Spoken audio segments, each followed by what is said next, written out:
So as you may already know, older FNaF games ship with many hidden resources such as unused textures and sounds. Many of you probably already know most of those hidden resources. But did you know that the games hide way more than just textures and sounds? Most OG FNaF games have some objects that are normally not visible to the players. They are either invisible or simply outside of the player's view. But we decided to make the objects visible again to see how those games function behind the scenes. Well, in this video we're going to show you most of those objects in FNaF 1 and FNaF 2. But before we start, I would like to announce that we finally have our own Discord server, so if you have any video suggestions or anything cool to share, you're welcome to join.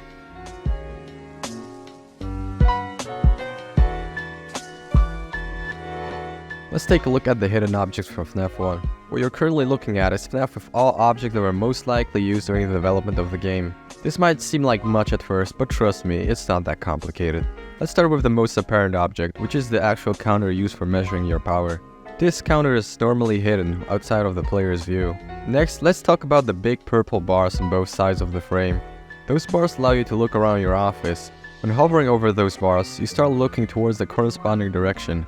Of course, hovering your cursor over the darker bars will cause you to move faster. The purple bars at the bottom are responsible for flipping your camera monitor. The bottom bar toggles the monitor and disables you from flipping the monitor again. The top bar re-enables your ability to flip the monitor. So, you may be wondering, why are the bars not completely stretched? Well, that's a good question really. You can actually just avoid the top bar and you won't be able to flip your monitor until you actually touch it again. Scott probably thought no one would ever notice this. Moving on, you might have already noticed the 4 counters at the top of my screen, and you probably already guessed, those are the animatronic AI levels. The first one is Freddy's, the second one is Bonnie's, the third one is Chica's, and the last one is Foxy's. Just keep in mind that the AI levels progress throughout the night.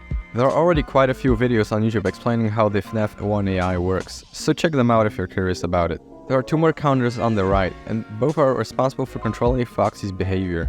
The top counter indicates the progression of Foxy, so in other words, how far away he is from your office. Progression 0, 1, and 2 are the ones visible on his camera. Progression 3 means he is ready to run. Progression 4 is him running in the hallway, and progression 5 is, well... The bottom counter is the cooldown for Foxy. When the value of it is higher than 0, Foxy is not allowed to move.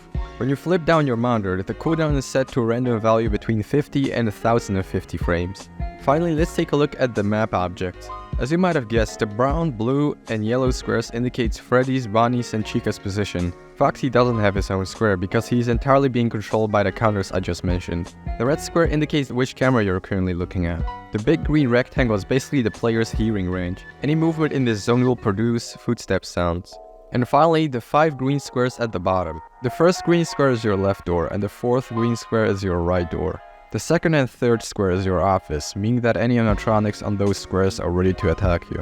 The last square is only meant for Freddy. When Freddy is on this square, it means he already got in and is ready to attack you. Finally, let's see all those objects in action. Enjoy!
There's quite a lot to uncover here.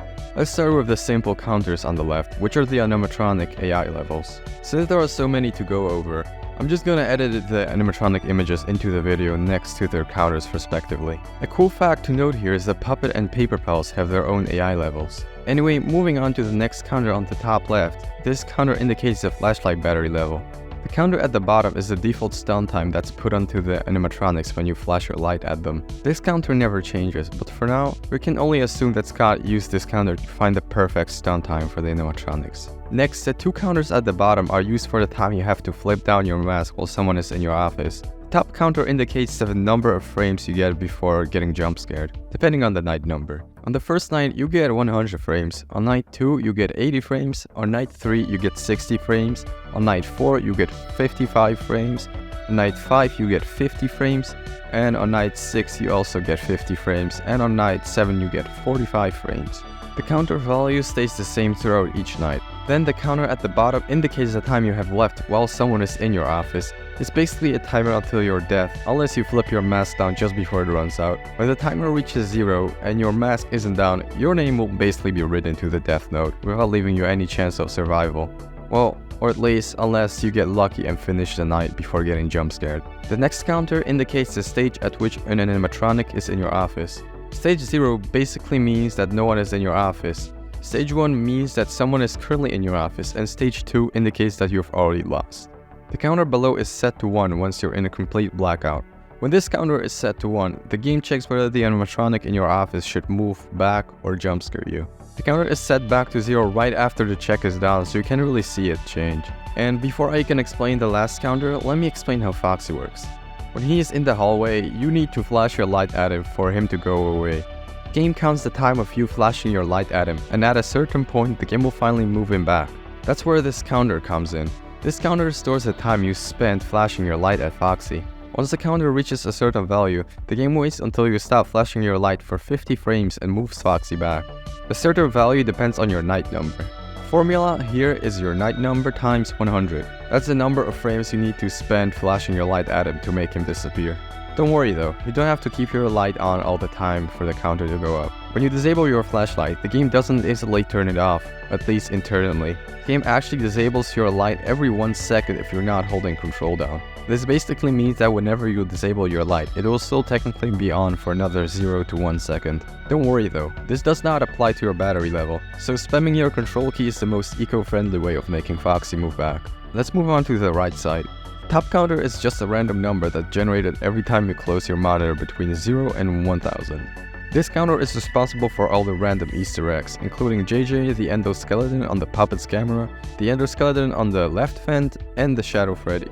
JJ only appears when this random value is set to 9, meaning there is only a 1 in 1000 chance of her appearing. The endoskeleton on Puppet's camera only appears when the puppet herself is in a different room and when the random value is lower or equal to 100, meaning there is a 1 in 10 chance of the endo appearing, which is quite high actually. The endo in the vent, however, only appears when the random value is 3, which makes it a 1 in 1000 chance.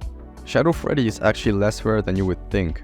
But unfortunately, Foxy and Freddy cannot be in the same room for him to be visible. He appears when the random value is less or equal to 100, which again makes it a 1 in 10 chance. Anyway, moving on to the actual last counter, the counter at the bottom right corner, it indicates whether a blackout is in progress. It's hard to properly describe this counter because it's kinda broken. You can check out It's Taken's video where he explains why it's broken.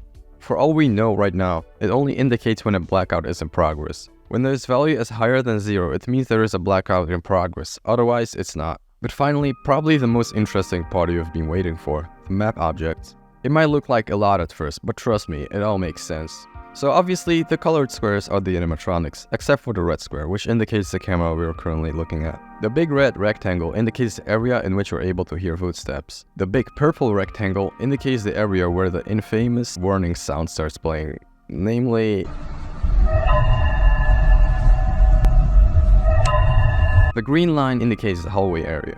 It is used to temporarily disable your hall light when any activity is present. And finally, the 4 white squares. The first 2 squares are the standing points for animatronics in the hallway. The one in your office is, well, quite obvious, and the one at the very bottom is for the animatronics that already got in, only waiting to jump scare you. So, without any further ado, let's watch how those objects behave during a normal FNaF 2 game.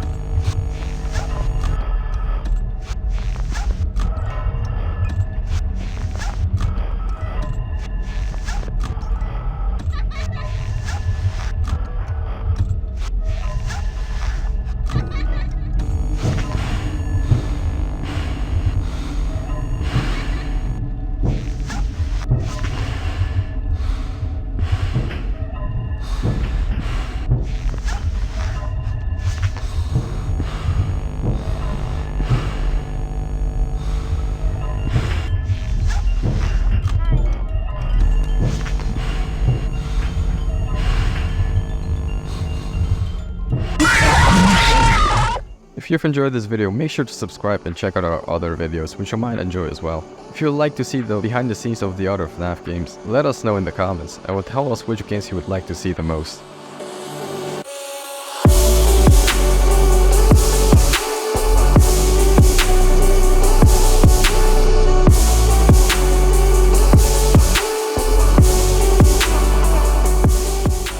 When you flip down your monitor, the